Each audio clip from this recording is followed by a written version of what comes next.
자, 오늘은 우리가 계속해서 이 바울 시리즈를 공부하게 될 텐데요. 이 바울 시리즈를 공부하면서 지금 우리가 어디에 초점을 맞추냐면 바울에게 초점을 맞추면서 지난 두 번은 바나바에게 우리가 초점을 맞추는 연습을 했어요. 오늘도 마찬가지로 바나바에게 초점을 맞추는 이런 말씀을 서로 나누려고 그래요. 왜냐하면 바나바는 이 사도 바울이 되도록 만든 분이세요. 그러니까 이 바울이라는 이분이 이미 창세 전에 로마 제국 복음화의 일꾼으로 디자인되었다고 하더라도 이분이 이런 일을 하도록 이끄는 일을 스스로 하지 못하게 하셨어요. 하나님이 기름 부으신 정해진 도우미가 꼭 필요하도록 디자인하셨어요. 그렇기 때문에 이 도우미가 바나바예요. 여기서 있는 황 목사도 바울을 비교할 필요는 없지만 바울과 같이 사역을 한다고 가정을 했을 때 하나님께서는 그렇게 예정이 되어도 이 바나바 그룹을 붙여주지 않으시면 이 맡겨진 사역을 할 수가 없어요. 오늘 이런 부분을 우리가 같이 한번 나누려고 그래요. 저는 우리 아미 교회가 또 우리 아미의 팀들이 하나같이 바나바의 역할을 하는 복된 자들로 저는 확실히 믿고 있어요. 여러분들 없이는 여기서 있는 황 목사가 각 민족들을 향해서 복음을 전할 수 없어요. 그리고 지금 우리가 하는 모든 사역이 여러분들이 뒤에 없으면 불가능해요. 그러니까 여러분들은 저에게 그럴 거예요. 황 목사님, 어디 우리가 그런 자격이 안 되는데요? 그러지 마세요. 자격이 되기 때문에 이 교회로 여러분들을 부른 거예요. 그래서 이런 부분을 저는 항상 주님 앞에 감사드리면서 오늘 주님이 주시는 이 말씀을 서로 나누려고 그래요. 이 말씀의 오늘 제목이 성령님의 지시로, 사도행전을 보면 항상 성령님께서 지시를 했어요. 그래서 바울을 선교사로 세우는 일을 하도록 했어요. 특히 바나바에게 지시하시고 또 안디옥 교회의 그 팀들이 있어요. 시므온, 예수님의 십자가를 지고 갔던 시므온, 또 루기오, 또 마나엔, 이런 특별한 분들에게 성령님께서 지시하셔가지고 이 바울을 또는 사울을 로마 제국 향한 선교사로 만드는 일에 요분들을 사용하셨어요. 바울은 절대로 혼자서 하지 못해요. 우리가 이제 지난 시간에는 어떤 이야기를 했냐면 항상 제가 전제를 까는 게 예정적 하나님의 주권적 차원에서 이 모든 지금 말씀을 하고 있는 것 기억나시죠?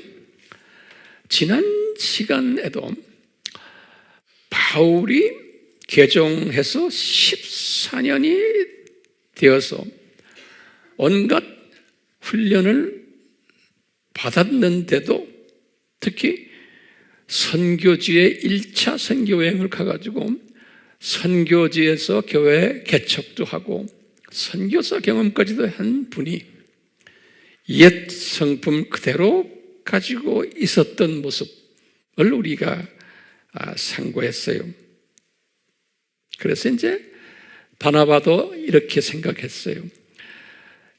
저 바울이라는 저 양반은 로마 제국을 향해서 복음을 전해야 되는 예정된 하나님의 종인데도 아직도 옛 모습 그대로 가지고 있구나. 저 사람이 라는 것을 바나바가 깨달은 거예요. 그래서 바나바가 지난 시간에 우리가 깨달은 것 중에 하나가 사람은 아무리 사역자라도 아무리 유명한 하나님의 종이라도 쉽게 변하지 않는구나.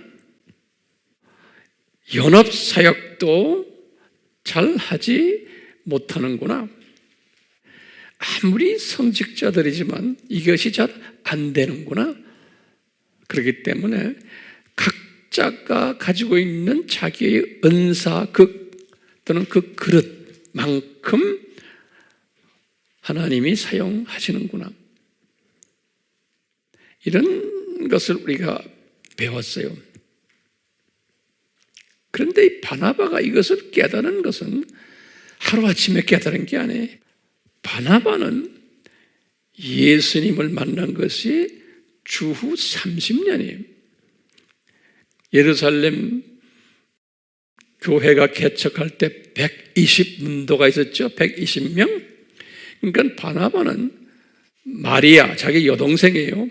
마리아의 다락방, 거기 때 마가도 있었겠죠. 그러니까 이 마리아 집안의 형제들이에요, 바나바는. 그렇기 때문에 마가의 다락방, 마리아의 다락방 120명이 모였을 때 이미 바나바도 거기에 있었다고 우리는 보는 거예요. 그 말은 뭐냐면 바나바는 최초 기독교인 120명 속에 있었던 분이에요. 예. 이건 오리지널이죠. 그때 주후 30년부터 지금 주후 49년 예루살렘 총회 있을 때까지, 여기 이제 도표를 여러분들이 보시면 아시지만 이 긴 기간 19년 동안에 19년 동안 예수님을 섬겼지만 이 바울을 통해서 사람은 쉽게 변하지 않는구나, 연합사역이 잘 안 되는구나를 깨달은 것이 바나바의 입장에서 보면 19년 걸렸어요. 그러니까 바나바는 나름대로 산전수전 다 경험하면서 또 바울과 같이 1차 선교 여행도 같이 다니면서 또 하나님이 특별히 예정되었다는 바울의 모습을 보면서 이게 사람이 변한다는 것은 쉽지 않구나. 이것을 바나바의 입장에서는 몇 년 걸렸어요? 19년 걸렸어요. 제가 이렇게 횟수를 자꾸 이야기하는 것은 우리가 지금 섬기는 이 하나님의 말씀은 역사를 통해서 우리에게 가르쳐 주세요. 성경 말씀은 역사서예요. 그렇기 때문에 역사하면은 연도를 알아야 돼. 시대 배경을 알아야 되고, 이 연도와 시대 배경을 모르고 성경을 해석하거나 가르치는 것은 아주 무지한 거예요. 무지한 방법이. 우리가 소경이 코끼리 다리 만지는 거랑 마찬가지. 그렇기 때문에 제가 여러분들 좋든 안 좋든 칠판에다 항상 연도를 써놓고 연도 가지고 하나님의 말씀을 제가 설명해 드리려고 그러는 거예요. 여러분들도 마찬가지. 가르치실 때 제 말 동의하시죠? 항상 도표를 그리고 지도를 그리고 연도를 그리셔야 돼. 입으로만 하시면 안 돼요. 그럼 효과가 없어요. 네. 자, 한번 이렇게 질문을 던져봐요. 이 바나바를 이렇게 19년 동안 지금 교육시킨 목적이 무엇일까요? 그 목적은 첫 번째가 뭐냐면 예루살렘 팀들하고 바울 팀들하고 로마 제국 복음화를 위해서 연합하게 하는 그 연합 조정관으로 하나님이 이분을 부르셔가지고 훈련시키신 거예요. 굉장히 중요한 개념이죠. 두 번째 목적은 이 중에서 특히 사울이라는 사람을 로마 제국 복음화에 선교사로 세우게 하는데 목적이 있었어요. 그러니까 이 두 번째 목적이 사울을 바울로 만들어가지고 로마 제국 선교사로 만드는 일, 여기에 초점이 있었어요. 바나바에게. 바나바가 그 사명을 받은 사람이 이미 예수님께서 바나바에게 그것을 보여줬고 또 아나니아를 통해서 바나바에게도 가르쳐줬어요. 그렇기 때문에 이 바나바는 사울이라는 저분이 어떻게 예수님의 종이 돼가지고 로마 제국을 복음화 시켜야 될 것을 알았던 분이에요. 이제 이것을 알았기 때문에 이제 성령님께서는 어떻게 하셨냐면 바나바가 사울이라는 사람을 그런 그릇으로 만드는 일에 도우미가 되도록 불림을 받은 사람이었어요. 본인이 알았어요. 그래서 이 바나바를 초점으로 오늘 좀 볼 거예요. 왜냐하면 우리가 이렇게 성서의 스토리를 알면 이것이 우리의 삶 속에서 그대로 다 적용이 되기 때문에 그래요. 그냥 우리가 지식으로만 알고 있는 게 아니고 이제 지혜가 우리에게 생겨나요. 이 지혜를 더 가지기 위해서 우리가 이런 말씀에서 나타난 성서의 역사들을 보는 거예요. 자, 그럼 다시 봐요. 바나바가 이것을 알았기 때문에 성령님께서 어떻게 인도하셨냐면 안디옥 교회가 언제 개척이 됐어요? 주후 33년에 개척이 됐어요.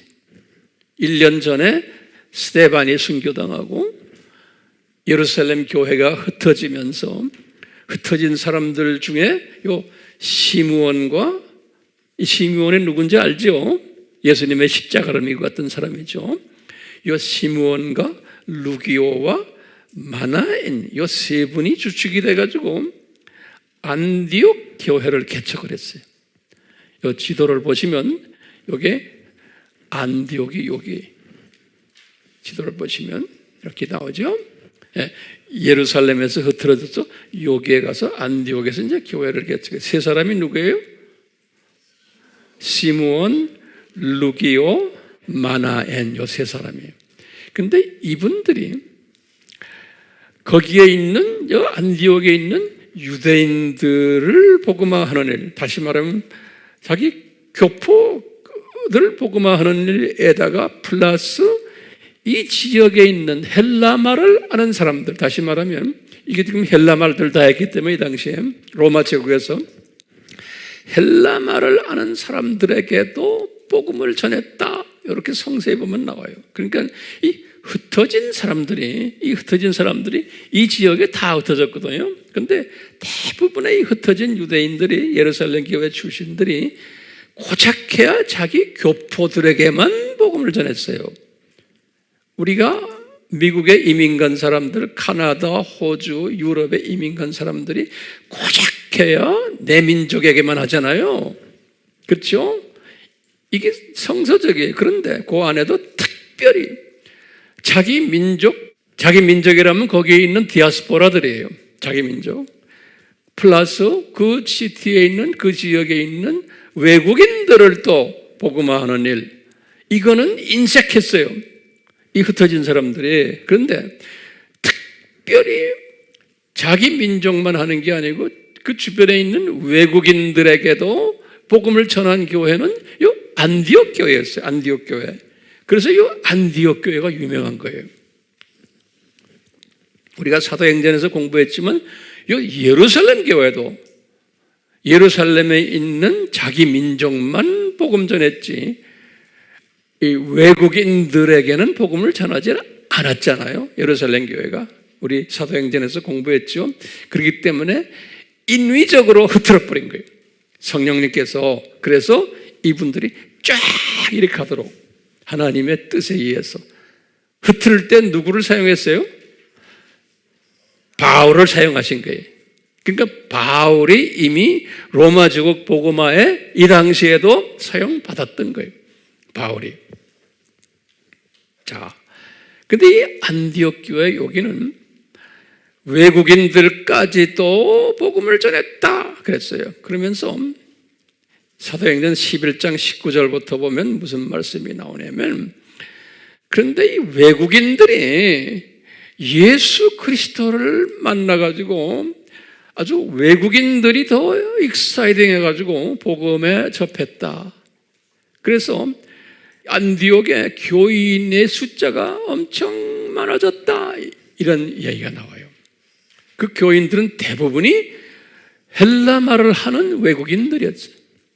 인터내셔널 처치가 된 거예요. 그래서 안디옥이라는 이름이 그렇게 유명한 거예요. 우리도 그래서 아미가 안디옥이라는 이름 아니에요? 우리가 그 이름을 따가지고 우리도 이 아미 센터가 외국인들 주로 훈련시키는 센터로 우리가 과거 20년 이상을 해왔잖아요. 그냥 한 게 아니거든요. 자, 이런 과정 속에서 예루살렘에 있는 지도자들이 이 소식을 듣고는 이분들이 바나바를 이 안디옥 교회로 파송했어요.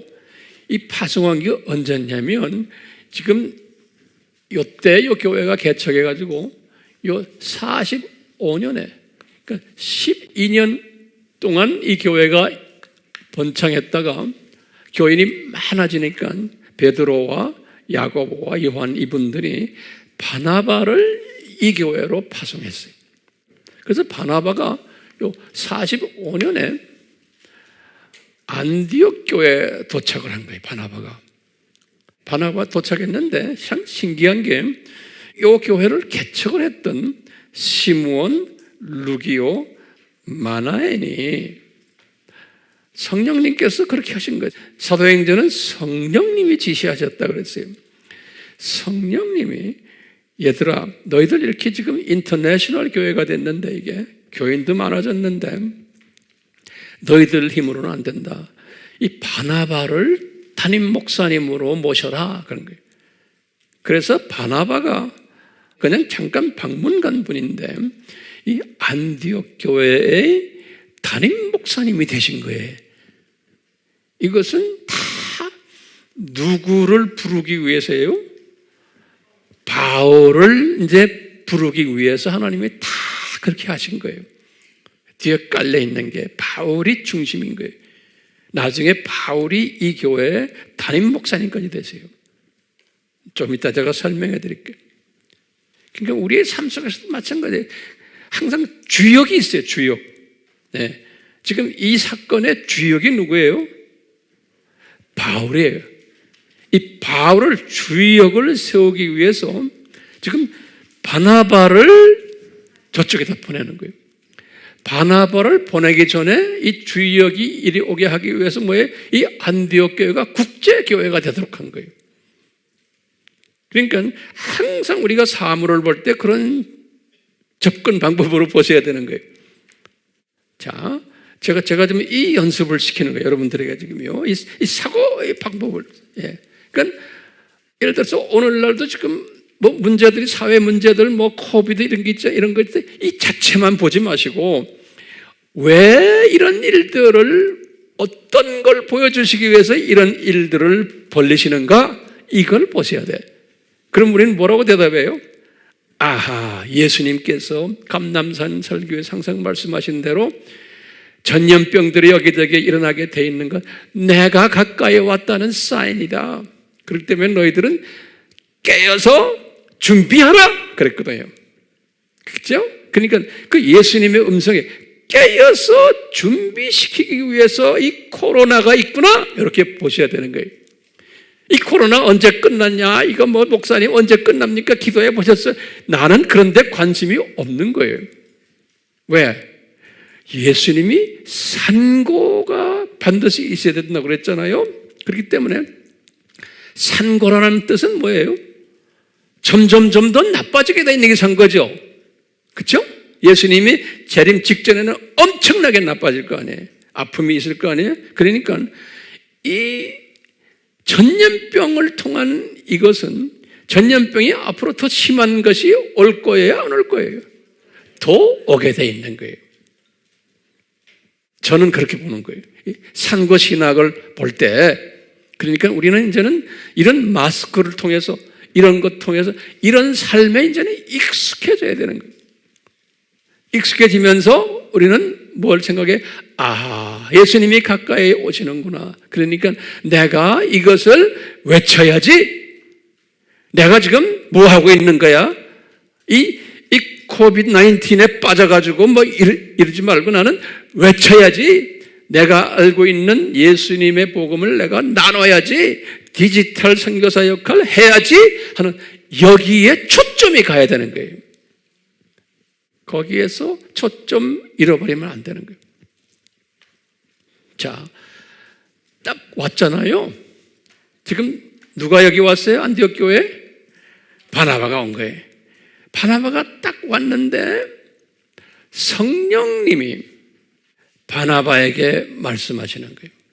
그런데 내가 볼 때는 성령님이 요 세 분, 시므온, 루기오, 마나엔, 요 세 분에게 말씀하셔가지고 바나바를 지도자로 모시게 한 다음에 그 다음에 이제 네 지도자가 나왔죠. 근데 성령님이 이 네 지도자들에게 또 말씀하시는 거예요. 무슨 말씀하셨어요? 지금 여기 우리 안디옥에 뭐라고 말씀하시냐면, 여보시오, 당신들 여기 지금 다소에 7년 동안 있는 사울 이야기 들었지? 너희들 가서 사울을 모시고 오라는 거예요. 사울을 모시고 안디옥에 모시고 와서 동역하라 그러는 거예요. 그래서 이 안디옥 교회가 5명의 지도자로서 이제 시작하는 거예요. 그래서 그 명단이 사도행전 13장 1절에 나오는 거예요. 안디옥 교회에 그러면서 선지자들과 교사들이 있으니 그랬어요. 교사라 그랬어요. 뭐냐면 이 리더들은, 우리가 하나님의 종들은 선지자 역할도 하지만 교사 역할을 하는 게 중요한 게 선생님의 티처들. 그러니까 여러분들도 마찬가지예요. 선지자라는 것은 미리 알고서 이야기해 주는 사람이에요. 그렇죠? 말씀 가르치는 사람들이. 근데 교사라는 게 선생이라는 게 선생. 이분들 선생이었어요. 다 선생. 그렇기 때문에 선생이 되려면 실력이 있어야 되는 거예요. 실력이. 그래서 그분들 명단이 뭐예요? 바나바, 시므온 순서대로, 그 다음에 루기오, 마나엔, 그 다음에 제일 마지막에 사울이더라 그런 거예요. 그러니까 사울이 제일 마지막 전도사로 부임한 거예요. 근데 사울도 전도사부터 시작을 해야 되는 거예요. 오자마자 당회장이 되면 안 되는 거예요. 사람이 받아주질 않아요, 그런 걸. 그러니까 전도사로 세우는 거예요. 하나님의 질서에 의해서. 네. 이분들이 이렇게 성령님의 지시에 의해서 이제 전도사가 돼서 1년을 같이 동역을 했다 그랬어요. 여기 보면 1년을, 지금 여기에서 전도사로 부임해가지고 1년을 같이 동역하다가, 그러니까 바울도 목회 경험을 1년 한 거예요. 전도사로서 1년 하고 있는데 성령님이, 그러니까 성령님이 지시를 하셨다 그랬어요. 예. 무슨 지시를 하셨냐? 요 바나바와 바울을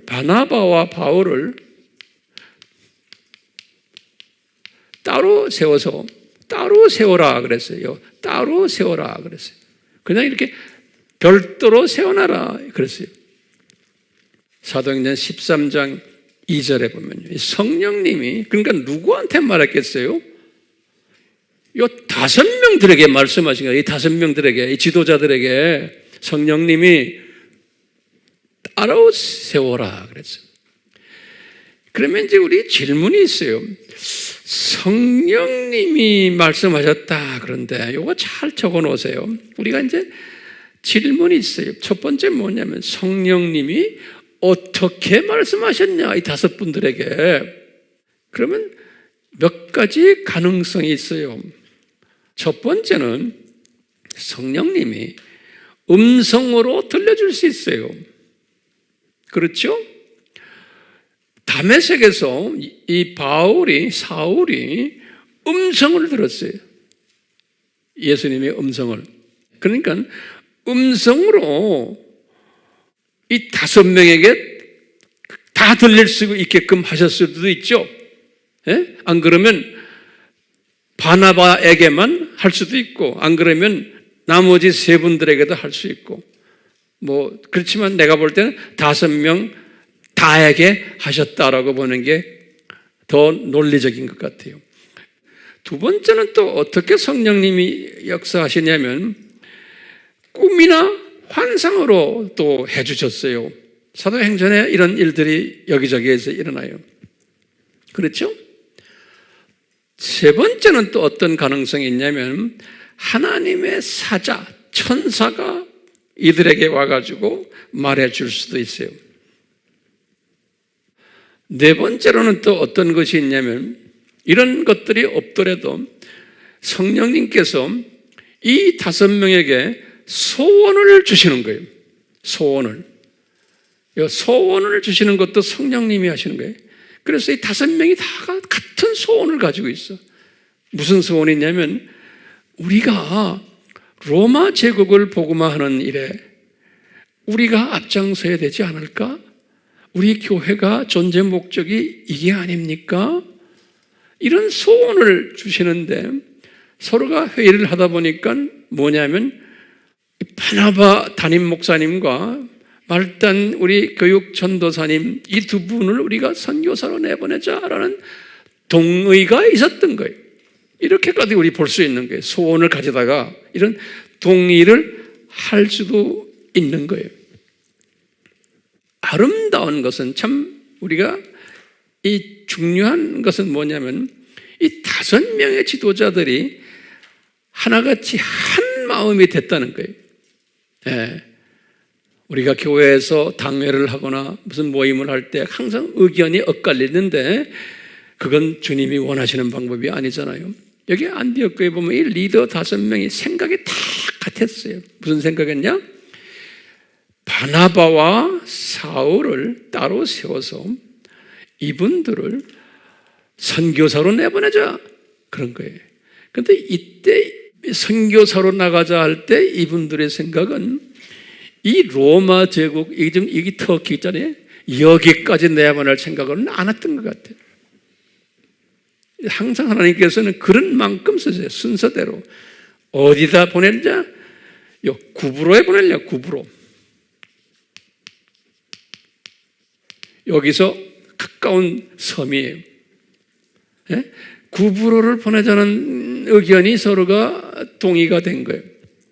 자, 구브로를 보내는데 왜 구브로를 보내느냐? 바나바의 고향이기 때문에 그런 거예요. 그러니까 바나바의 고향이기 때문에 이 구브로가 유대인이지만 여기서 태어난 디아스포라 아니에요? 그러니까 이 5명이 다 동의한 것이 그 당시에 바울은 의견이 없었어요. 말단 전도사이기 때문에 웃분들이 하는 걸 그냥 따르는 거예요. 그러니까 구브로로 보냈다 그랬어요. 구브로로. 다시 말하면 바나바의 고향이기도 하지만 바나바는 항상 마음속에 내 고향을 복음화를 시키면 참 좋겠다는 그런 그 소원이 있었던 것 같아요. 그러니까 하나님께서 그 소원을 사용하세요. 그래서 이 5명이 동의해가지고 이제 바나바와 사울과 거기에 또 한 분 따라오는 분이 마가였어요. 이 마가는 바나바가 볼 때는 자기 여동생 마리아의 아들이에요. 그러니까 바나바는 마가의 외삼촌이에요. 근데 그때 마가가 거기에 있었던 것 같아요. 근데 여러분들 항상 아셔야 돼요. 이 마가는 특별한 분이에요. 벌써 이미 마가는요, 어머니가 믿음의 어머니였어요.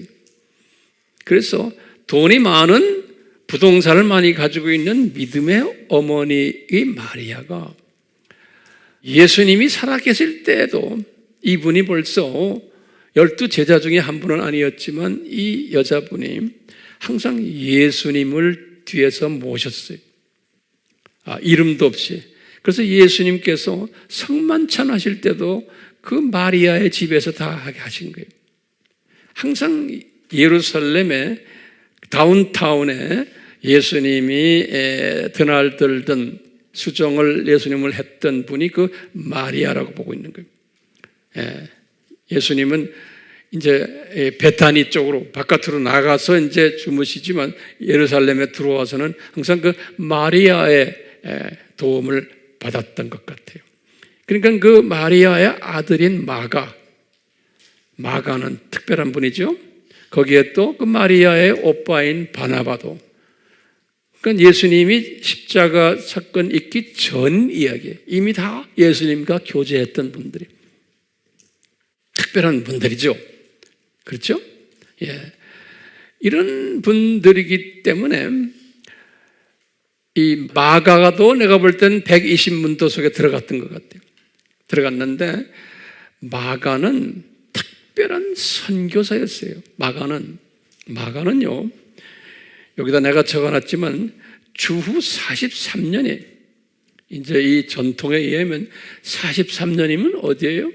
요때 여기 43년에 마가는 애굽에 선교사로 간 사람이에요. 애굽에 젊은 나이에 가가지고 알렉산드리아, 우리 알잖아요. 여기에 가서 이 지역은 애굽 사람 중에서 꼽딕이라는 족속이 있어요. 꼽딕. 유명한 이름이에요. 꼽딕이라는. 그래서 내가 이게 원어로 적어놓은 콥틱이라고 그래요. 꼽딕 족속이에요. 요 애굽 사람들 중에서 요 꼽딕 족속들을 복음화를 시킨 것이 마가예요. 그렇기 때문에 요 마가는 애굽의 꼽딕 정교회의 교주, 창시자예요. 마가가. 그래서 지금도 애굽의 꼽딕 교회는 마가를 자기네의 시조로 보고 있는 거예요. 그래서 애굽 꼽딕 교회. 나중에 한 주후 한 400년 가까이 됐을 때 그 후손 중에 아주 유명한 분 한 분이 나와요. 아타나시우스라고. 그 사람은 우리 여기에 5교회가 있죠. 로마 안에 이 5교회 안에서도 최고 지도자 중에 한 분이었어요. 이 5교회를 리더하는 이 애굽 꼽딕 교회 최고 지도자로서 아주 영향력이 있는. 그래서 이제 이 사람을 통해 가지고 우리가 4개의 공의회가 있죠. 첫 번째 공의회 이름이 뭐예요? 니케아 공의회죠. 이 니케아 공의회도 아타나시우스가, 이 아리우스라는 사람도 이 애굽 정교회 출신이죠. 아리우스, 그 예수님의 신성을 부인한 아리아니즘 그러잖아요. 이 아리우스를 혼내주기 위해서 아타나시우스가 로마 황제 콘스탄티누스한테 부탁을 한 사람이에요. 그래서 니케아 공의회를 열게 된 거예요. 그러니까 이 애굽 정교회가 이러한 중요한 일들을 했던 교회인데 여기에 창시자가 누구예요? 마가예요. 마가. 그러니까 마가는 어릴 때부터 집안이 그랬고 선교 마인드가 투철했던 분이. 그런데 지금 1차 선교 여행을 나갈 때 아마 마가가 외삼촌 따라서 안디옥 교회에 있었던 모양이에요. 그 당시에. 그래서 외삼촌이 마가를 데리고 사울과 마가를 데리고 1차 선교 여행을 떠난 거예요. 어디로 갔어요? 구브로로 간 거예요. 그래서 이제 성서에 보면은 이 안디옥에서 우리 같으면 인천이 실루기아에 갔다가 여기에서 이제 배를 타고 살라미에 들렸다고 그랬어요. 내가 볼 때는 이 살라미가 바나바의 고향일 것으로 추측을 해요. 왜냐하면 이분이 주후 61년에 여기에서 순교당했어요. 이 살라미에서 순교당했어요. 61년에 돌에 맞아 순교당했다고 우리 지난 시간에 공부했죠. 예. 그리고는 살라미에서 이분이 바나바가 이제는 바나바의 생각은 뭐였냐면 이 섬에 총독이 있어요. 총독. 이 사람을 복음화하기 위한 데 바나바의 마음이 있었어요. 이 제일 높은 분을 복음화시키면은 그 다음에는 쉽게 이 섬이 복음화가 되겠다. 근데 그 총독이 있는 곳이 바보라는 데요. 바보. 파포스라고 그러는데 한국말로는 바보라고 써놨어요. 예. 저 바보로 간 거예요. 누굴 만나러요? 총독을 만나러. 근데 그 총독 이름이 보면은 유대인이 아닌데 서기오 바울로라고 그래서 서기오 바울로. 세르기아스, 러시아 사람들의 이름이 세르기아스라는 이름 많잖아요. 세르기오스 파울로스, 바울을 바울로스라고 그래요. 세르기오스 바울로. 이런 사람, 한국말로는 서기오 바울로 그랬어요. 요 총독을 만나러 이제 간 거예요. 여기서부터 이제 여러분들 잘 이 역사적인 배경을 잘 아셔야 돼요. 이 총독 서기오 바울로는 내가 볼 때는 이미 바나바에 대해서 다 알았어요. 왜냐? 바나바가 저 섬 출신이기 때문에, 그리고 이름난 집안 출신이. 그래서 바나바도 그렇지만 그 여동생도 그렇고 그 당시에 그 예루살렘에 부동산도 많았고 부자들이고 또 이제 이 총독이 다 소문 들었을 거예요. 이 여동생이 주축이 돼가지고 예수라는 사람을 잘 대접했고 나중에 예수가 죽은 후에 예수를 따르던 그룹들이 그 여자 집에서 기도 모임을 하고 그 여자 집에서 그 여자가 가지고 있는 부동산 여러 개 있는 데서 예루살렘 교회가 만들어졌다. 그 새 종교가 저 집안을 통해서 만들어졌다라는 것을 어렴풋이 다 들었다고 보는 거예요. 이건 누가요? 서기오 바울로가. 그러니까 자기 섬 출신들의 마리아도 알고 보면 그 집안이 줄기가 그쪽에 있지 않나 보는 거예요. 그러니까 이 자기 섬 출신이 새로운 종교를 만든 그룹이구나. 게다가 마리아의 아들인 마가라는 이 젊은이는 애굽까지 가가지고 교회를 만든 특별한 가족이구나라는 것을 요 서기오 바울로가 알고 있었다라고 저는 우선 전제를 해놔요. 이런 소문을 듣고 있었는데 지금 장본인들인 바나바와 마가가 여기에 도착했다라는 것을 들은 거예요. 네. 그러니까 이 서기오 이 바울로가 이분들을 초청을 했어요. 자기 관저로 초청을 해가지고 이제 그 초청해서 그 관저로 들어가서 일어난 일들을 누가가 이것을 다 기록을 해놨어요. 이 당시에 누가는 없었어요.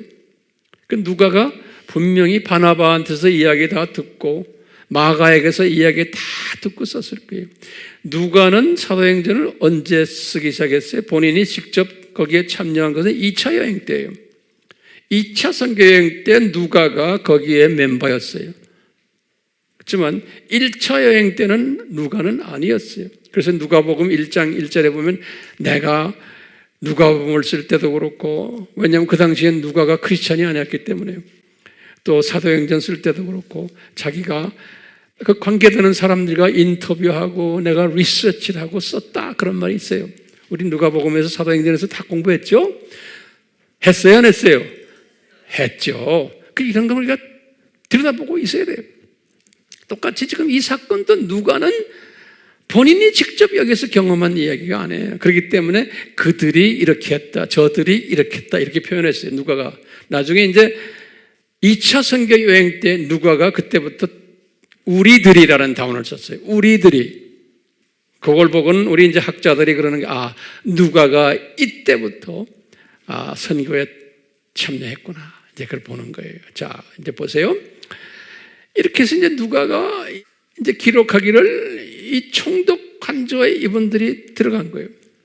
딱 들어갔는데, 이제 그때 사울은 그냥 따라 들어간 것 뿐이에요. 그 초면이죠. 딱 들어가니까 그 총독 옆에 누가 있냐면은 아주 유명한 소위 예언가, 마술사라 그러죠. 또는 성서에서는 그랬어요. 13장 6절에서 7절에 그랬어요. 거짓 선지자. 그 이름이 바예수라고 그랬어요. 바라는 말은 아들이란 소리예요. 예수란 말은 우리가 말하는 우리 예수님이 아니고 바예수 사면은 뭐냐면 구원자의 아들 그런 뜻이에요. 바예수라는 뜻은요. 우리가 말하는 그 예수님이 아니고 다시 말하면 구약으로 말하면 여호수아 이런 이름이에요. 바예수, 바란 거는 아들이란 소리예요. 자, 이 이름이 거짓 선지자이고 마술사고 바예수고 이 사람의 표현이 많아요. 거기 보면요. 그 다음에 엘리마라는 이름도 썼어요. 이게 다 같은 이름들이 엘리마, 마술사, 거짓 선지자, 바예수. 이 양반이 총독 옆에 이렇게 있다가 뭐라 그러냐면 총독이 이들을 탁 보고는 처음에 만나자마자 서로 악수하고 반갑다. 너 기독교인으로 너희들이 개종했지 하고 이제 바나바한테 질문했을 거 아니에요. 그러니까 이미 총독의 마음이 어떻게 됐냐면 자기도 기독교인이 되고 싶다는 마음이 있었다 그랬어요. 지금 이 누가가 기록한 걸 보면 그래서 이분들에게 기독교가 뭔지를 설명해 주기 위해서 초청했다 그랬어요. 당신들 믿는 기독교가 뭔지를 알고 싶어서 그래서 지금 총독 관저에 들어갔는데 딱 들어가 보니까 이 마술사란 양반이 옆에 딱 의자 놓고 앉아서 뭐라고 그러냐면 총독님 저놈들 이야기 듣지 마세요 그러는 거예요. 그런데요 이 말을 딱 하는 순간에 갑자기 사울이 나타나는 거예요. 이제 어때부터? 그때 이름이 누가가 기록했어요. 바울이라 하는 사울이 그랬어요. 13장 9절에. 이때부터 바울이라는 이름이 등장하는 거예요. 13장 9절에. 이 바울이라 하는 사울이 갑자기 그 바예수예요. 그 마술사를 그냥 주목을 하는 거예요. 딱 들여다보고는 너 이놈아! 그러는 거예요. 그러면서 주목하면서 뭐라고 그러냐면 너 말이야 이 마귀 새끼야! 그러는 거예요. 성서에 보면 그렇게 되어 있어요. 10절부터 이 마귀 자식아 너 의의 원수 이놈아 너 지금 무슨 말 했냐? 그러는 거예요. 그러면서 거기에 누가가 뭐라고 그랬냐면 바울이 성령이 충만해가지고 이렇게 지금 이 마술사에게 꾸지람을 줬다는 거예요. 이 사건은 이 역사적인 사건이에요. 이 사건을 통해서 우리가 질문 던지는 게 하나가 뭐냐면 왜 바나바는 조용했냐 이거예요. 리더인데 그리고 이 사울은 거기에 그냥 게스트로 온 사람이에요. 게스트로. 왜 바나바는 조용했나? 그러면 저는 이렇게 보는 게 그 당시에 그 순간에 바나바가 성령 충만했다는 거예요. 바나바가 성령 충만하면서 바울도 성령 충만했고 두 분이 그러면서 바울은 성령 충만해가지고 말씀을 전했고 바나바는 성령 충만해가지고 성령께서 바나바에게 그러는 거예요. 이제 이 마술사에게 한마디 하는 것은 이제는 바울이 하도록 놔둬라. 이렇게 했기 때문에 성령 충만하니까 성령님의 지시를 따랐다고 저는 보는 거예요. 바나바가 바보가 아닌 거예요. 어리석은 사람이 아니에요. 그러면서 성령 충만해가지고 바울에게 이 리더십을 쫙 이렇게 나눠준 거예요. 리더십을. 그러니까 제가 사도행전 강전에서는 그랬어요. 바울이 바나바의 가방을 들고 뒤에 따라가다가 갑자기 그 가방을 바나바에게 주면서 선생님 이거 받으십시오. 나와서 한마디 뱉었다. 제가 그런 식으로 사도행전에서 얘기했죠. 예, 그거예요. 그 리더십이 바뀌는 순간에, 이 시간에. 그러니까 이건 바나바가 어리숙해서가 아니에요. 성령 충만했기 때문에. 그러면서 이제 바나바가 딱 본 거예요. 바울이 이런 설교를 하는 것을 딱 보고는 바나바가 기분이 좋았겠어요? 나빴겠어요? 기분이 대단히 흐뭇했다고 불러요. 왜? 아하, 드디어 이 양반이 선교사 기질을 가지고 있구나. 예수님이 나에게 로마 제국 복음화를 위해서 이 양반을 네가 도와라 한 것이 그래서구나. 이 기질이 있구나. 그때 이때까지는 한마디도 안 하고 조용히 구석에 앉아 있다가 안디옥에 와서부터 그냥 점잖게 혼자서 숨어서 이러고 있다가 선교제에 나와서 이 바 예수를 만나더니 요새 말로 하면 열을 내시는구나. 성령 충만해서. 그런데 그냥 그 말씀이 기가 막힌 말 하는 거예요. 그러면서 말이죠. 바울의 입에서 예언이 떨어지는 거예요. 이 바 예수 앞에서 뭐라고 그러냐면 이놈아 예수님의 손이 너에게 얹혀졌는데 너 이제 봉사가 될 거다 그런 거예요. 즉시 봉사가 될 거라는 거예요. 그들이 그 말 떨어지기 전에 그냥 봉사가 돼버린 거예요. 그래가지고 앞을 보질 못하는 거예요. 그러니까 이 능력이 바나바도 보면서 흐뭇했잖아요. 이 사도 바울의 능력이 나타난 거예요. 바울의 능력이 아니죠. 성령님이 바울을 그렇게 사용하신 거예요.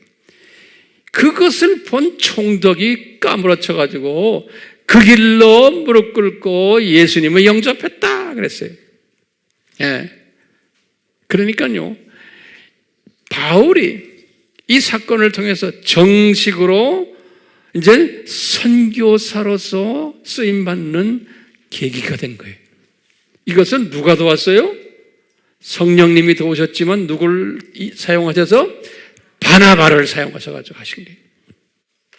그러니까 바나바도 기뻐했지만 성령님도 기뻐했고 바울은 내가 볼 때는 스스로 놀랬을 거예요. 어떻게 내가 내 입에서 나온 말이 그대로 이루어져 가지고 저 양반이 소경이 돼버리고 또 총독도 그걸 보고는 개종도 하고 바울은 바울대로 놀란 거예요. 그렇죠? 근데 바나바는 어때요? 다 아는 거예요. 이런 일들이 반드시 일어나야 된다는 것을. 그러니까 이 바나바는 나의 수건이 이제 이루어졌구나. 이제 바울이 제대로 사용받는구나. 이제 이렇게 아마 바나바가 마음이 즐거웠을 것으로 저는 보고 있어요. 그렇기 때문에 우리가 이제 질문을 던지는 거예요. 어떻게 바나바라는 사람이 이런 마음을 가질 수 있을까? 이거 아무나 안 되잖아요. 예? 이것이 우리가 관심거리 중에 하나예요. 아무리 선교사라도, 아무리 목사님이라도, 아무리 신학자라도 이 자기의 그 자존심이 다 깨어지는 이런 상황 속에서 이분이 즐거워할 수 있을까? 큰 그림을 보는 사람은 즐거워하는 거예요. 이 로마 제국을 향해서 복음화를 해야 되는 이 메시지를 받았기 때문에 자기가 하는 게 아니고 사울이라는 저 양반이 이 일을 해야 된다는 것을 알았기 때문에 이분을 띄워주는 데에 기쁨을 가졌던 거예요. 그런데 이게 아무나 안 되는 거예요. 아무나. 왜냐하면 이분이 가지고 있는 제가 볼 때는 세 가지의 속성이 있었기 때문에 그러는 거예요. 그래서 누가가 이분의 그 세 가지의 속성을 말했어요. 이 사도행전 11장 24절에 우리 항상 보자. 이분은 성품이 괜찮은 사람이었다 그랬어요. 예, 첫째, 다시 말하면 쓴뿌리가 많지 않았던 사람이었구나. 본성이 착한 사람이었구나. 그러니까 부모님들을 통해서 아픔을 많이 경험하지 않은, 그러니까 본성이 괜찮은 사람이었구나. 이것을 우리가 첫 번째 볼 수가 있어요. 두 번째는 누가가 뭐라 그러냐면 거기에다가 이분이 성령이 충만했다 그랬어요. 그러니까 본성이 괜찮은 데다가 성령이 충만하니까 영의 눈이 떠지니까 이 로마 제국 복음화의 그 그림을 이미 보게 된 거예요. 바나바가 자기가 본 게 아니고, 자기가 하는 게 아니고 바울을 통해서 이 일을 하겠구나 하는 것이 쫙 본 거예요. 착한 사람이 돼가지고. 그래서 성령 충만한 사람이었어. 거기다가 믿음이 충만했다 그랬어요. 세 가지 부분을 누가가 말했거든요. 무슨 믿음이에요? 예? 이분이, 바울이 이제 반드시 로마 제국 복음화에 사용받을 것을 아신 거예요. 그 믿음이 있었어요. 믿음이. 이 세 가지 부분이, 이 믿음이 있었기 때문에 바나바의 입장에서 보면 바울이 이렇게 딱 떴을 때 질투심 가지지를 않았어요. 오히려 축하해주고 기뻐했다는 거예요. 우리가 이런 마음을 가진 바나바가 되길 바라요. 저는 이 말씀을 이렇게 상고하면서 제가 만약에 바울이라면, 바울 수준은 아니지만 여러분들은 바나바라고 나는 보는 거예요. 저를 이방 선교를 하도록 뒤에서 밀어주고 당겨주고 도와주는 분들이 여러분들이, 그러니까 여러분들을 예수님께서 저에게 붙여주신 거예요. 선물로. 아세요? 그래서 저는 여러분들을 보면 항상 그래. 주님 고마워요. 이렇게 착한 바나바들을 나에게 선물로 주신 것. 난 항상 그래요. 자, 이때부터 바나바를 통해서 숨겨져 있었던 바울의 리더십이 이제 노출되기 시작하는 거예요. 이때부터 숨겨진 이 바울의 리더십이 노출되기 시작한 거예요. 이제 지금부터 잘 들으세요. 이분이 지금 이 순간부터 바울이, 지금 바울, 바나바가 지금 어디 있어요? 지금 바보에서 일어난 일이에요. 그렇죠? 근데 바나바는 생각이 뭐였냐? 마가도 마찬가지고, 이분들이 자기네를 파송했을 때는 구브로까지 가라고 파송한 거예요. 그래서 저들을 구브로로 보냈으니 이렇게 성서에 되어 있지, 이 대륙으로 가라는 이야기는 없어요. 이 말씀 우리 잘 기억하셔야 돼요. 그런데 바울이 여기에서 리더십을 딱 가진 후에, 이제 바보에서, 예전에 내가 사도행전 말할 때 이런 말 했어요. 바나바가 바보가 된 것이다. 이렇게 쉽게 그냥 메모리하기 위해서, 실은 아니지만 저도 그렇게 해서 메모리했어요. 자, 리더십을 딱 가지자마자 성령님이 바울에게 뭘 보여주시냐면, 바울아, 너 구부로 선교 지금 이렇게 한 거 이걸로 만족하지 말아라 그러는 거예요. 네. 이 구부로 선교는 그냥 시작이다. 너는 대륙 출신 아니냐? 여기 다소 출신이 다소. 네? 너는 대륙 출신 아니냐? 어떻게 섬나라 하나 복음화 하는 걸로 만족하느냐? 얘야, 그러지 말고 대륙으로 올라가라. 그랬던 것 같아요. 그러니까 내친 김에 이제 대륙으로 건너가지고 바나바에게 제안한 거예요. 그러니까 이 바나바는 착한 사람이니까 또 이분은 비전을 가진 사람이에요. 이 바울이 어떤 사람인가 하니까 아하, 성령님이 이제는 로마 제국 복음화를 구체적으로 이 형제를 통해 하시려고 그러는구나. 그래? 가자 그럼. 바나바도 따라서 가자 하고 이분의 제안에 수용을 한 거예요. 그래서 이제 바나바가 착한 분이죠. 반대하고는 아니 돌아가자. 우리 교회에서 우리를 구부로까지만 가게 했는데 그러면서 원리 원칙대로 막 덤벼들면 이것도 문제가 생기잖아요. 그런 사람 항상 있거든요. 너무 원리 원칙 따지는 사람들이 있어요. 교과서대로. 그때 성령님께서 하시는 말씀에 귀를 기울일 때는 그 원리 원칙도 이제 변할 수가 있죠. 그래서 이제 이분들이 배를 타고 어딜 갔어요? 요 버가로 간 거예요. 버가로. 요 순서가 있어요. 요 버가로. 요 버가로 딱 가가지고 버가로 가가지고 버가에 도착했는데 이미 이 대륙으로 가자 그럴 때 여기 바보에서 가장 기분 나빴던 사람이 한 분 있었어요. 그게 누구냐면 마가인 거예요. 네. 이 마가는 선교사 기질도 있었지만 인간적인 관계에서 이 바보에서 상당히 불편했던 거예요. 내가 이제 성령님이 나에게 이렇게 가르쳐 주는 걸 내가 여러분들에게 그냥 뱉어내는 거예요.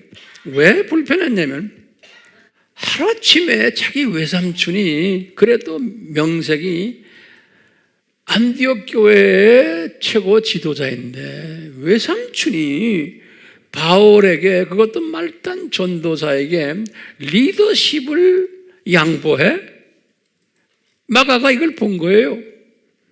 그리고는 총독 앞에서도 한마디도 못하고 있는 구경만 하고 있고 자기 외삼촌이 전도사가 그냥 소리 지르고 전도사를 통해서 막 총독이 개종을 하고 그러니까 이 마가의 입장에서 보면 우리 외삼촌 왜 저러지? 거기다가 이 사람이 이 전도사가 대륙으로 올라갑시다 한마디 하니까 그래 올라가자 하고 따라가는 거예요. 그러니까 마가의 입장에서는 이거 아니다 라고 볼 거예요. 이건 말이 안 된다. 그러니까 배 타고 따라갔지만 버가에 가서는 안 되겠다. 외삼촌 나 집에 갈래요. 그렇게 했을 거로 보는 거예요. 제 해석이에요. 어떤 분들은 해석을 뭐라 해요? 엄마 생각이 나서 어려서 이건 아니에요. 그래서 마가는 그 길로 그냥 안디옥 교회 안 가고 그냥 예루살렘으로 가버렸다 그랬어요. 예루살렘으로. 자, 이렇게 마가는 이 일을 하기 때문에 마가는 그때부터 바울과 관계가 서먹해졌어요. 그래서 바울도 나중에 깨달았어요. 이 유명한 마가 집안 외삼촌하고는 사이가 좋은데 나중에 외삼촌하고도 좀 떨떨한 사이가 됐지만 나중에 다 해결했지만 특히 마가한테 그래서 이제 마가를 항상 생각했어요. 바울이 사역이 커질 때마다 요 마가를 생각했어요. 그래서 디모데에게 붙여줬어요. 그래서 디모데에게 특별히 부탁하고 마가를 잘 섬겨라 하고 그래서 나중에 디모데와 마가는 좋은 동역자가 됐어요. 그러다가 나중에 바울이 순교 1년 전에 디모데 후서를 쓰실 때 보면 거기에 기록이 돼 있어요. 뭐라고 기록돼 있어요? 4장 11절에 디모데후서 4장 11절에 디모데에게 부탁하는 거예요. 얘야 너 지금 거기 에베소인데 에베소에 마가도 같이 있지? 마가는 나에게 상당히 유익한 형제이기 때문에 그 형제 내가 보고 싶다. 네가 올 때 같이 와달라. 이런 부탁이 있어요. 이 성서 보면 요 하나하나를 보면은 아하 바울이 항상 요 마가를 생각해 왔었구나 라는 걸 알 수가 있어요. 동력한 관계라는 것은 성경에 기록이 안 돼 있어요. 그렇지만 항상 잊지 않고 있었다라는 것을. 디모데후서 4장 11절에 그게 기록되어 있어요. 자, 그래서요, 이때부터 보면은요, 요 버가에 딱 도착하자마자 이분들이 제일 먼저 어디로 들어가겠어요? 유대인 회당으로 들어가요. 근데 참 누가가요 13장 13절에 13, 13인데 13장 14절에 표현한 게 되게 기가 막힌 표현이 있어요.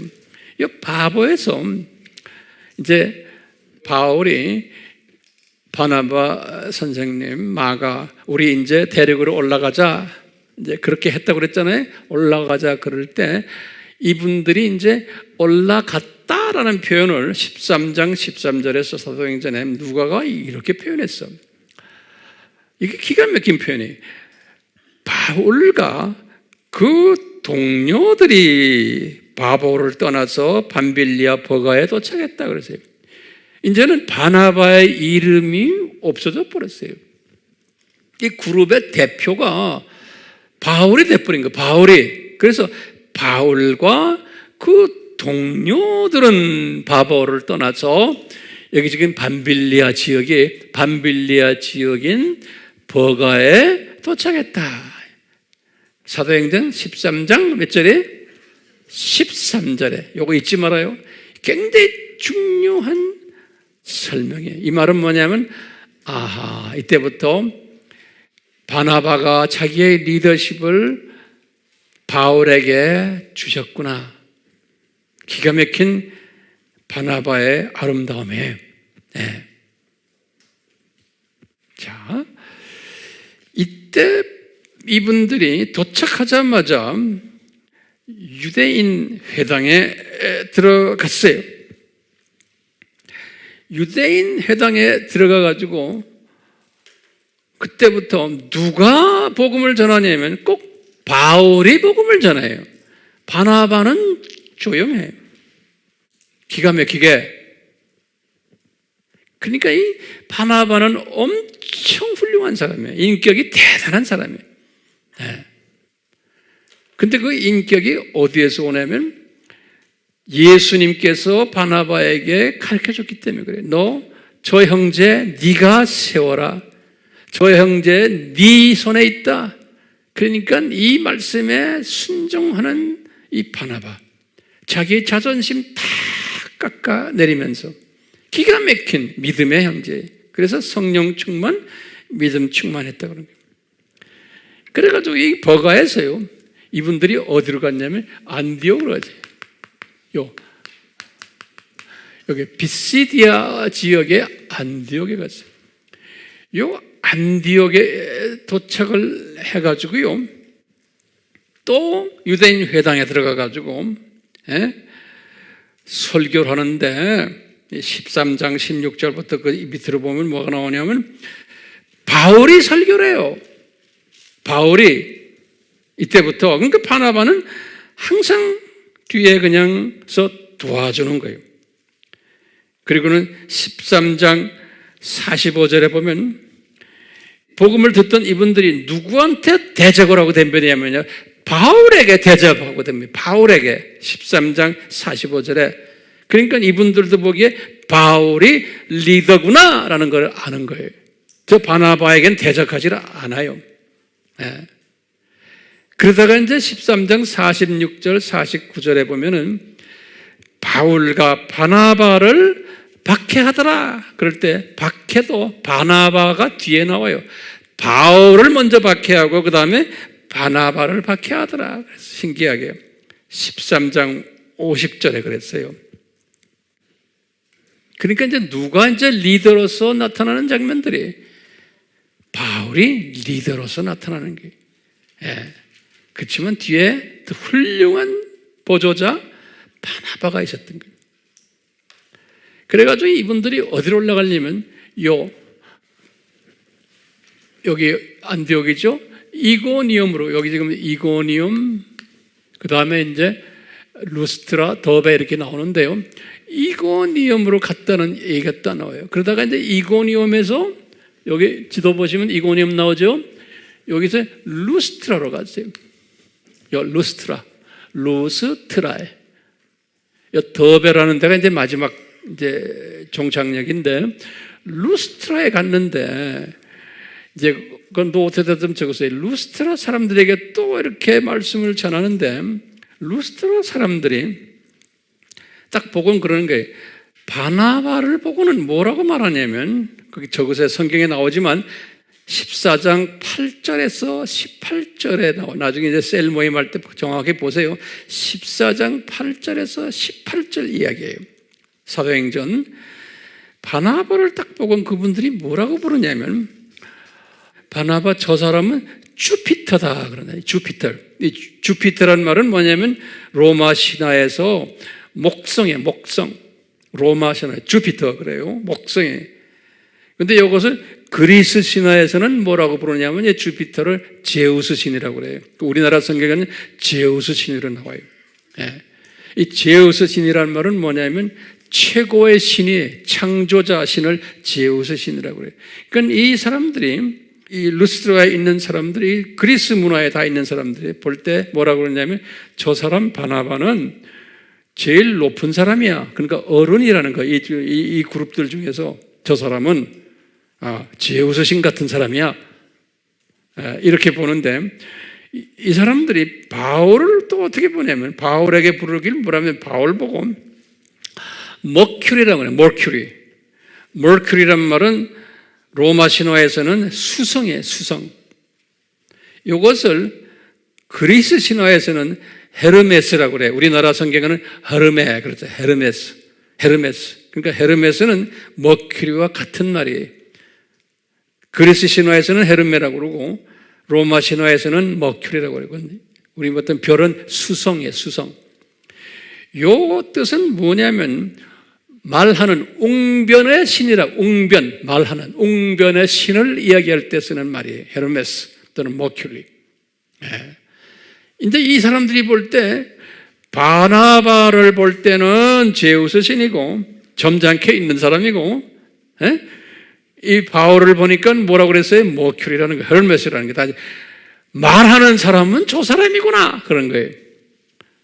같은 신인데 그러니까 누가 더 말을 잘한다는 거예요? 바울이 말을 잘하는 말하는 사람은 바울이다라는 것을 보여주는 거예요. 성서에서는요. 그리고는 이제 더베를 갔어요. 루스트라에서 더베 가가지고 내가 볼 때는 루스트라 더베 여기에 디모데가 있었던 것 같아요. 그때 디모데를 본 것으로 우리가 짐작해요. 왜냐하면 2차 선교 여행 때 디모데를 데리고 가는 장면이 나와요.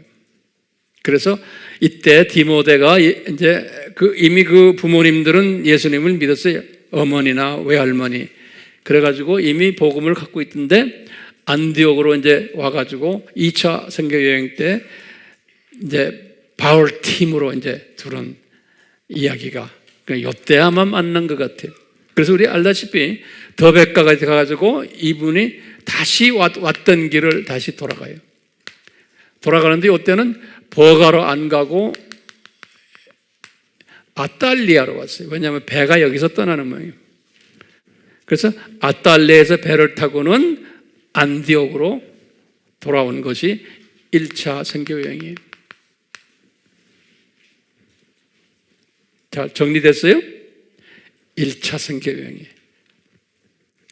자, 제가 이제 결론적인 말씀 좀 볼게요.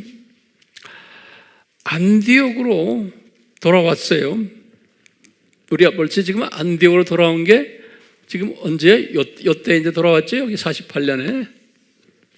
돌아오자마자 49년에 뭐가 있었어요? 예루살렘 총회가 있은 거예요. 그래서 예루살렘으로 이분들이 바나바와 바울이 예루살렘으로 내려간 거예요. 왜냐하면 예루살렘 총회가 왜 그러냐면 예루살렘에 있는 지도자들에게 여기에 있는 디아스포라 출신들, 또 이 교회 출신들, 유대인들이 바울이 한번 휩쓸고 갔잖아요. 바울이 휩쓸고 가면서 여러 가지 바울이 주로 말을 했으니까 바울의 가르치는 신학에 대해서 의문을 제기했어요. 그 의문을 제기한 게 여기에 보고가 됐어요. 그러니까 이제 안디옥에 있는 사람들도 바울에 대해서 막 그냥 문제 제기하고, 여기 있는 사람들도 문제 제기. 당신 선교지 다니면서 뭐라고 가르쳤어? 하고, 다시 말하면 구약의 모든 율법은 이제는 구원의 요건이 안 된다. 이제는 믿음 하나만이다. 은혜로 구원받는다. 그 은혜 복음, 믿음 복음을 전했는데 그게 마음에 안 들었던 거예요. 그래서 이제 예루살렘 총회로 내려간 거 우리 알잖아요. 내려가가지고 이제 신경회를 하다가 성령님이 바울 신학이, 은혜와 믿음 신학이 그게 성서적이다라는 것을 확인을 시켜준 거예요. 예. 그때부터 바울 신학, 은혜 신학이 이제는 자리매김이 된 거예요. 이때 누가 도와주느냐? 바나바가 도와준 거예요. 중간에서. 그래서 성령님께서는 그 예외 조항도 좀 있었지만 하여튼 이제는 바울 신학을 이제 정식 신학으로 만들어서 그때부터 신약의 모든 이 신학이, 이 구원론 신학이 그때부터 이제 이어지는 거예요. 그러니까 바울이 그때부터 어깨가 올라갔겠어요? 안 올라갔겠어요? 이 사람이 하루아침에 지도자가 됐고, 성서에 보면요, 이 예루살렘 총회가 있고 내려와가지고 15장 30절에 보면 안디옥 교회의 담임 목사님이 바울이 됐어요. 바나바가 담임 목사직까지도 양보한 것을 15장 35절에 보면 나와요. 어떻게 나오는가? 안디옥 교회에 바울과 바나바가 사람들을 섬기면서 말씀을 전했다 그랬어요. 그러니까 안디옥 교회의 지도자 이름의 순서가 바울 이름이 먼저 나오는 거예요. 예전에는 제일 꽁찌에 있었는데. 그 성경 말씀이 재미있어요, 없어요? 무척 재미있는 거예요. 예. 우리가 지금 이 연습을 하는 거예요. 그러니까 이 갔다 이 지도와 이런 게 이거 없이 설명이 됩니까? 안 돼요. 예. 아무리 말 잘해도 이거 없이 설명이 안 되는 거예요. 15장 몇 절이에요? 35절이에요. 안디옥 교회의 지도자 두 분 이름이 나오는데 이분들이 말씀 전하고 가르쳤다 그랬는데 그때 보면 바울과 바나바가 순서가 바뀌어버린 거예요. 그러니까 이제는 바울이 사람이기 때문에 하루아침에 뜬 거예요. 이제 뜨니까 내가 볼 때는 교만기가 좀 많이 들어갔던 것 같아요. 그래가지고 이분이 교만기가 돼서 이제 소위 우리나라 말로 하면 당회장이 된 거예요. 당회장. 예? 그런데 베드로와 야고보와 요한이 요 예루살렘 교회에서 안디옥 교회로 선교여행 갔다 왔었고, 그 다음에 이 지금 총회까지 했으니까, 그 다음에 이제 이분들이 안디옥에 올라왔어요. 여기서 다시 말하면 누구예요? 베드로, 그 다음에 야고보, 요한이, 이 사람들이 이제 안디옥으로 올라갔어요. 안디옥 아마 당회장 됐으니까 축하해 주러 갔는지도 몰라요. 우리 식으로 말하면 이제 안디옥 가서 축하해 주러 갔는지 하여튼 갔는데, 우리 갈라디아서 2장 스토리 우리 지난번에 했죠. 갈라디아 교회에다 편지를 쓸 때 같은 해 뭐라고 써놨냐면, 내가 이 갈라디아라는 건 여기 지금 뭐냐면 이 이고니움, 루스트라, 더베 이걸 남쪽 갈라디아로 보는 거예요. 요거를 남쪽 갈라디아. 예, 그래서 갈라디아서를 남쪽 갈라디아에다가 글 썼다 그러는 거예요. 그래서 이제 이 성서에 보면은 갈라디아서가 언제 쓰여졌나 두 학설이 있어요. 한 학설은 뭐냐면 북쪽 갈라디아 교회에다가 편지를 썼다 해서 갈라디아서를 49년으로 보지 않고 약 한 60년대 플러스 마이너스 훨씬 그 전후로 보는 사람들이 또 있어요. 50 몇 년 이렇게. 근데 저는 그렇게 안 봐요. 맞지가 않아요. 만약에 그걸 북갈라디아 학설이라고 그래요. 근데 나는 무슨 갈라디아 학설이에요? 남갈라디아 학설이. 남갈라디아 학설은 49년인 거예요. 자, 그래서 이 남갈라디아 학설을 썼을 때 바울이 이 안디옥으로 축함하러 올라온 이 베드로와 야고보와 요한과 그 다음에 거기에 지금 또 누구 있어요? 바나바와 이런 사람들을 꾸중하는 이야기가 나와요. 갈라디아서 2장에 기억나시죠? 그러니까 이 바울이 얼마나 교만한 것인가를 우리가 알 수가 있어요. 이 자기의 은인들이고 교계의 지도자들이고 자기가 지금 어쩌다가 이렇게 떴는데 이 교만한 모습을 볼 수가 있어요. 그러니까 이 바울이 한참 더 가야 되는 것을 보게 돼요? 안 보게 돼요? 보게 되죠. 그렇기 때문에요. 바울이라고 해서 다 약점이 없는 게 아니에요. 이 사람도 약점이 많았어요. 아마 죽을 때까지 그런 약점들을 안고서 갔을 것이라고 저는 보고 있어요. 우리가 지금 바울 시리즈를 공부하면서 이 바울과 바나바 이야기를 하면서 지금 바나바와 비교를 해볼 때는 바나바가 훨씬 더 훌륭한 분으로 보고 있어요.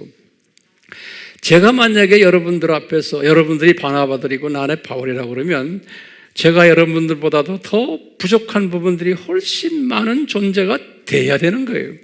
그래야지만 여러분들이 나를 도와줄 수가 있어요. 저는 저대로 여러분들을 도와주고 여러분들이 나의 부족함을 또 도와주는 입장에 있어야 돼요. 얼마나 많이 도우세요, 저를요. 서로 도와야 되는 거예요. 내가 혼자서 잘났다고 까불면 여러분들이 필요가 없는 거예요. 그러면 안 되잖아요. 아미 교회가 필요 없는 거예요. 황 목사에게. 근데 황 목사에게는 이 아미 교회가 절대로 필요한 거예요. 이 부분은 내가 다음 주에 또 설교할 거예요. 그러니까 여러분들은 소중한 바나바들인 거예요. 이 바나바의 스피릿을 가진 여러분들은 거기에서 머무르면 안 되잖아요. 바나바는 바울을 세웠던 것처럼 저를 세워야 되고 나를 세우는 일만이 아니에요. 바나바는 구부로 선교했죠. 이분은 또 다니면서 선교를 많이 했어요. 복음 전하는 일들을. 똑같이 여러분들도 이 아미교회에 맡겨주신 이 메시지들을 여러분들도 열심히 전하는 일들을 해야 돼요. 그래서 디지털 미셔너리 바나바들인 거예요. 지금 이 세대에 디지털 미셔너리 일을 하지 않으면 여러분들이 그냥 바나바로만 앉아있다고 생각하면 안 돼요. 바나바도 열심히 로마 제국 복음을 위해서 뛰었던 사람이에요. 그렇기 때문에 그냥 단순히 그냥 바나바 역할을 그 식으로만 보지 마시고 로마 제국 복음을 위해서 그 뛰는 사람을 위해서 뒤에서 이렇게 도와줬고 자신도 또 필드에서 뛰었던 사람이에요. 그렇기 때문에 여러분들 오늘 우리 찬송 속에서 했죠. 빛의 사자들이에요. 빛의 사자들이요. 이런 빛의 사자들, 바나바적인 빛의 사자들이에요. 저는 필드에 나가서 온 사방에 뛰는 사람이고 여러분들을 뛰어라는 게 아니에요. 여러분들은 현장에서 바나바처럼 또 뛰는 일들이 필요한 사람들이에요. 아멘? 그런 사람 되시기를 예수님의 이름으로 축원합니다. 아멘. 예수님, 이 시간에 저희들에게 2000년 전에 예수님께서 바울을 디자인하시고 바나바를 디자인하시고 12 사도들을 디자인하셨어. 이분들을 통해서 예수님의 소원인 유대인 복음화, 디아스포라 복음화, 또 로마 제국 복음화를 어떻게 하셨는지를 누가가 기록한 책에서, 사도행전 내용에서 우리가 지금 성령님의 가르치시는 음성에 의해서 우리가 지금 섭렵하고 있습니다. 예수님 우리에게 지혜 위에 지혜를 주시고 이 메시지를 잘 소화할 수 있도록 도와주시고, 소화만이 아니고 이것을 주변의 많은 형제 자매들에게 내가 나눠주고 그분들을 깨우는 일에 앞장서는 바울과 같은, 바나바와 같은, 마가와 같은 그러한 어머니, 아버지들이 되도록, 그런 청년들 되도록 주여 은혜 베풀어 주시옵소서. 예수님의 이름으로 기도드리옵나이다. 아멘.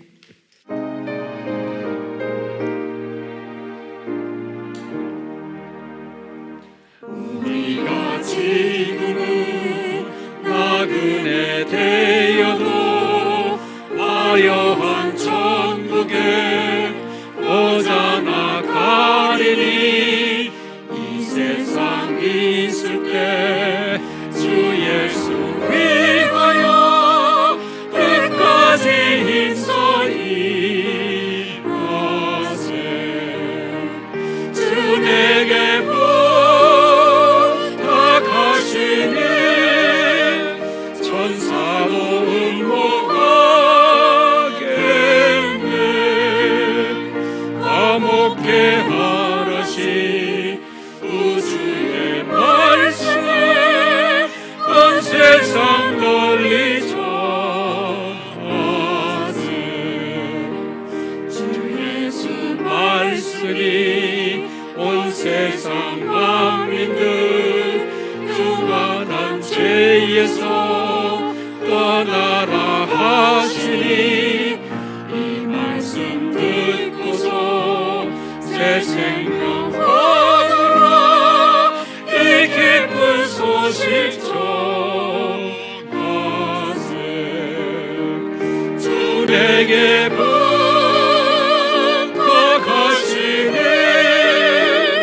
천사도 응모하겠네.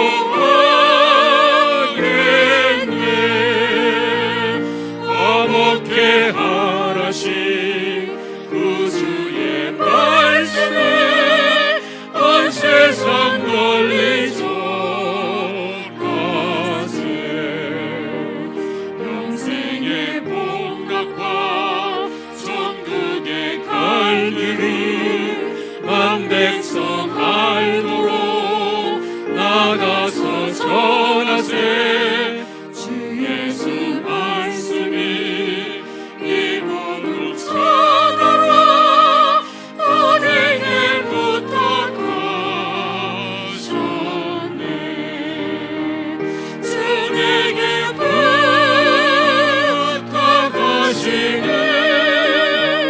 천사도 응모하겠네.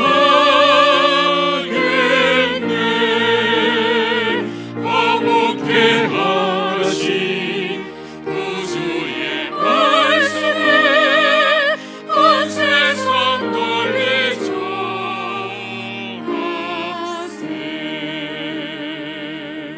제가 이제 이 말씀을 상고하면서 그 바울의 심정을 한번 생각했어요. 바울은 이 사명을 받고는 주변을 보지 않고 그냥 사역 중심으로 달려갔던 사람 같아요. 이런 사람들 분명히 있어야 되고, 이런 사람들을 주님이 사용하시지만 이런 사람들이 가지고 있는 약점이 있는 거예요. 뭐냐? 눈을 가려놓고 앞만 보고 달리는 사람이기 때문에 주변을 보지를 못하는 거예요. 그렇게 만들어놨어요. 주변을 보질 말아야지만 앞을 달리죠. 주변 보면서는 못 달려요. 그러니까 사람은 다 약점이 있는 거예요. 바울도 그 약점을 가지고서 사역을 했어요. 그런데 바나바는 어때요? 바나바도 약점이 내가 볼 때는 또 많았어요. 이분은 주변을 너무 많이 봐. 그래서 사역 중심이 아니고 사람 중심인 또 약점이 있기도 하고 장점이기도 한. 그렇지만 내가 볼 때는 누구나 다 이런 약점들이 있고 장점이 있는 거예요. 그러니까 우리가 사물을 볼 때, 사람을 볼 때 항상 그런 시각으로 보셔야 돼요. 그게 성령 충만한 사람이에요. 성령 충만한 사람은 양면을 다 보는 사람이에요.